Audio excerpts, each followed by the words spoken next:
രണ്ട് വിധത്തിലുള്ള അക്ഷര സംഖ്യാ സമ്പ്രദായം ഭാരതത്തിൽ ഉണ്ടായിരുന്നു. ഒന്ന് ഭൂതസംഖ്യ എന്ന് പറയും. ഭൂതസംഖ്യ എന്ന് പറയുന്നത് നമ്മുടെ ദൈനംദിന ജീവിതത്തിൽ പ്രവൃത്തികളിൽ ചില കാര്യങ്ങൾ അചഞ്ചലമായിട്ട് നിൽക്കുന്നുണ്ട്. അപ്പോൾ ആ കാര്യങ്ങളെ നമുക്ക് ഒരു സംഖ്യയായിട്ട് ഉപയോഗിക്കാൻ പറ്റും. ഭൂതസംഖ്യ എന്ന് പറയാനുള്ളത് ഭൂതകാലമാണ്. ഭൂതകാലം നമുക്കറിയാവുന്നതാണ്. വർത്തമാനവും ഭാവികാലവുമാണ് നമുക്ക് സംശയമുള്ളത്. ഭൂതകാലമായതുകൊണ്ട് ഭൂതസംഖ്യ എന്ന് പറയുന്നത്. ഉദാഹരണത്തിന് നയനം എന്ന് പറഞ്ഞാൽ കണ്ണാണ്, രണ്ടെന്ന് പറയാം. നയനം 2, നാസിക 1, ദന്തം 32, ബാഹുക്കൾ 2, യുഗം 4.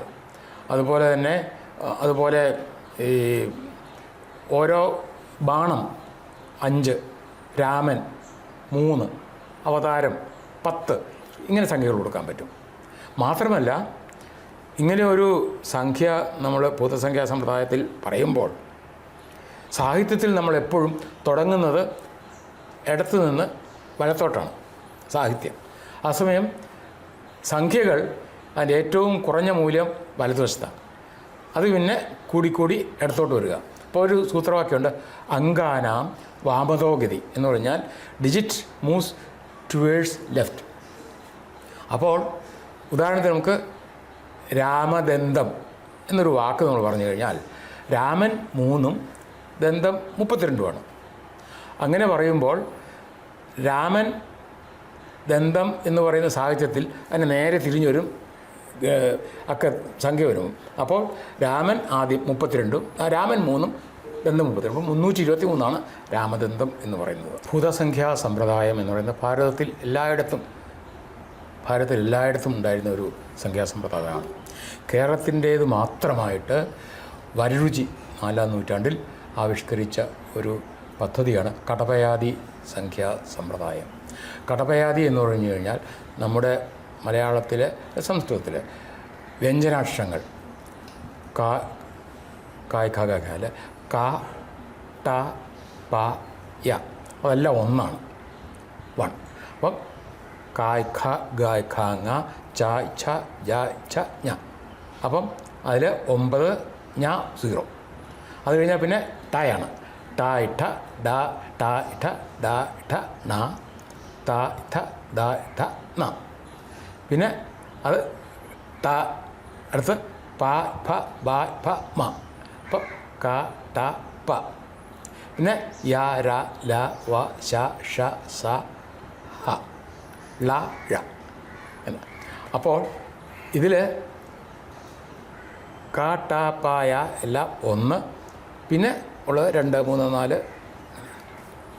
ഉദാഹരണത്തിന് അതുപോലെ ഈ ഇൻഡിപെൻഡൻ്റ് ആയിട്ടുള്ള സ്വരാക്ഷരങ്ങൾ ആ ആ ഇ ഇ അത് 0, 0. അതുപോലെ ചില്ലക്ഷരങ്ങൾ ഇൽ അതിന് മൂല്യങ്ങളില്ല. ഉദാഹരണത്തിന്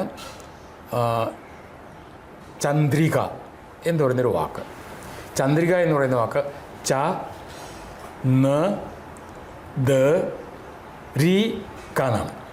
അപ്പം ച കഴിഞ്ഞാൽ പിന്നെ നും ദനും മൂല്യമില്ല, പിന്നെ രി ആണ്, അത് 2 ച രി ക.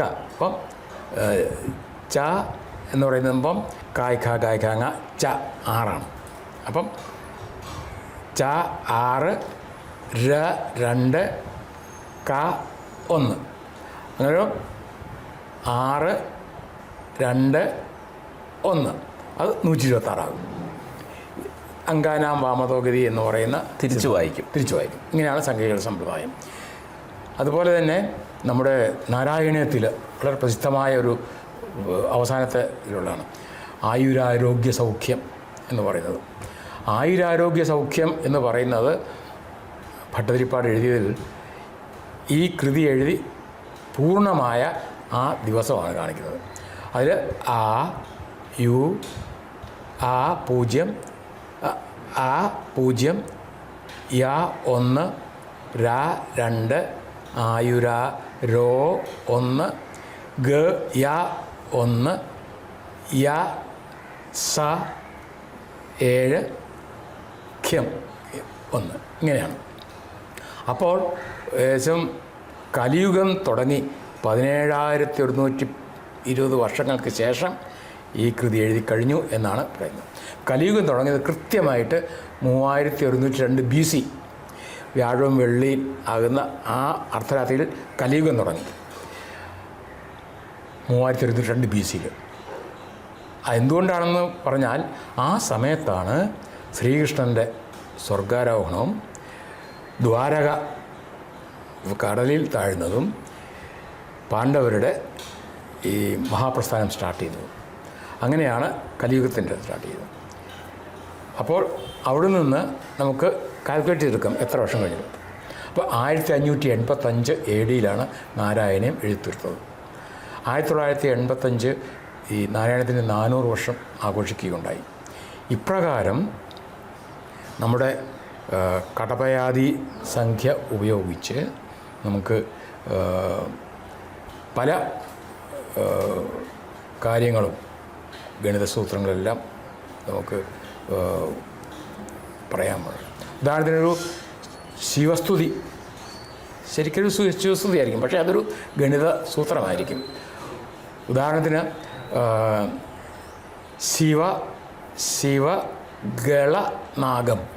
ശിവഗളനാഗം എന്ന് പറയുന്നത് ശിവൻ 1, ഗളം 1, നാഗം 8 അഷ്ടനാഗങ്ങളാണ്.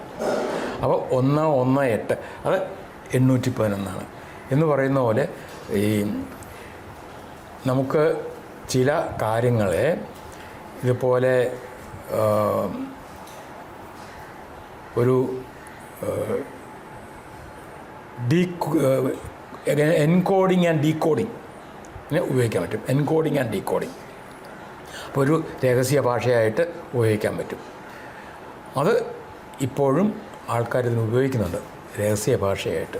പ്രത്യേകിച്ചും നളന്ദ ഇത് കാശ്മീരിയിലെ പണ്ടത്തെ കാശ്മീരി ഭാഷ ഉപയോഗിച്ചിട്ടുണ്ട്. നാസ ആ ഭാഷയെക്കുറിച്ച് ധാരാളം പഠിക്കുന്നുണ്ട്. കാരണം അവർക്ക് ഇതുപോലെ നിഗൂഢ വാർത്തകളൊക്കെ നിഗൂഢ കാര്യങ്ങളൊക്കെ ഇതുപോലെ നിഗൂഢീകരിച്ച് പറയാൻ പറ്റും. അതാർക്കും അറിയാനില്ല, അങ്ങനെ ചെയ്യാൻ പറ്റും. ഇപ്രകാരം പണ്ടു മുതൽ തന്നെ ഭാരതത്തിൽ നിലനിന്നിരുന്ന ഒരു ഗണിത ശാസ്ത്ര തത്വമായിരുന്നു ഈ അക്ഷരസംഖ്യകൾ എന്ന് പറയുന്നത്. ഇത് ഗണിതശാസ്ത്രത്തിൽ മാത്രമല്ല ഭാഷയിലും ഉണ്ടായിരുന്നു. ഭാഷയിൽ സംസ്കൃതത്തിലെ ഗ്രാമർ പാണിനി നിർദ്ദേശിക്കുന്നത് 14 മഹേശ്വര സൂത്രങ്ങളുണ്ട്. ഇങ്ങനെ ഭാഷയുണ്ടായെന്ന് പറയുന്നത്. ശിവൻ ഈ ഉടുക്ക് കുലുക്കിയിട്ടുണ്ടാകുന്ന 14 ശബ്ദങ്ങളിൽ നിന്നാണ് ഭാഷകൾ ഉണ്ടായതെന്നാണ് പറയുക. അതിൽ നിന്നാണ് പിന്നെ ഭാഷയുടെ സമ്പാദനവും അഭിവൃദ്ധിയും ഒക്കെ ഉണ്ടാകുന്നത്. ഇപ്രകാരം ഭാഷയിലും സാഹിത്യത്തിലും എല്ലാം ഭാരതീയർ വളരെ മുന്നിട്ട് നിന്നിരുന്നു. നമ്മൾ കുഞ്ഞുങ്ങളെ എഴുത്തിനിരുത്തുമ്പോൾ ഹരി ശ്രീ ഗണപതയേ നമ എന്നാണ് പറയുക. എന്തുകൊണ്ടാണ് നമ്മളത് പറയുന്നത്? ഹരി എന്ന് പറയുന്നത് 28, ഹ രി 28, ബാക്കി ഗണപതയേ നമ. ഇതെല്ലാം കൂടെ കൂട്ടിയ 51 അക്ഷരങ്ങൾ, 51 അക്ഷരങ്ങൾ. സരസ്വതി ദേവിയാണത്. അപ്പോൾ എഴുത്തിനിരുത്തുന്നത് നമുക്ക് സരസ്വതി ദേവിയെ വന്ദിച്ചുകൊണ്ടാണ് കുട്ടികൾക്ക് എഴുത്തിനിരുത്തുന്നത്. അതുപോലെ തന്നെ ഈ ക്ലാസിക്കൽ മ്യൂസിക്കിൽ ഓരോ മേളകർത്താ രാഗത്തിനും അതിൻ്റേതായിട്ടുള്ള രാഗവിസ്താരങ്ങൾ സാരി ഗമ പ ധ നി സ. അപ്പോൾ എല്ലാ സപ്തസ്വരങ്ങളും അടങ്ങിയിരിക്കുന്ന രാഗത്തിനെയാണ് മേളകർത്താ രാഗം എന്ന് പറയുക. അപ്പോൾ അതിൻ്റെ രാഗവിസ്താരം എങ്ങനെ ആയിരിക്കണം എന്നുള്ളതിന് രാഗത്തിൻ്റെ ആദ്യത്തെ 2 അക്ഷരങ്ങൾ ഉപയോഗിച്ച്, ഉദാഹരണത്തിന് ശങ്കരാഭരണം വളരെ അതിന് ശങ്കരാഭരണം ശരിക്ക് ധീരശങ്കരാഭരണം എന്ന് പറയാം. ധീരം എന്നത് 28. അപ്പം 28ാമത്തെ, അതായത് ഈ സ്വരവിസ്താരത്തിൽ 28ാമത്തെ സ്വരവിസ്താരമാണ് ശങ്കരാഭരണം. അപ്പോൾ ഇത് ഓർത്ത് കഴിഞ്ഞാൽ പെട്ടെന്ന് കുട്ടികൾക്ക് സ്വരവിസ്താരം അറിയാൻ പറ്റും. ഇങ്ങനെ ഗണിതശാസ്ത്രത്തിൻ്റെ ആ മേഖല മനുഷ്യൻ്റെ എല്ലാ വിജ്ഞാന മേഖലകളിലും വ്യാപരിച്ചിരുന്നു പണ്ട്.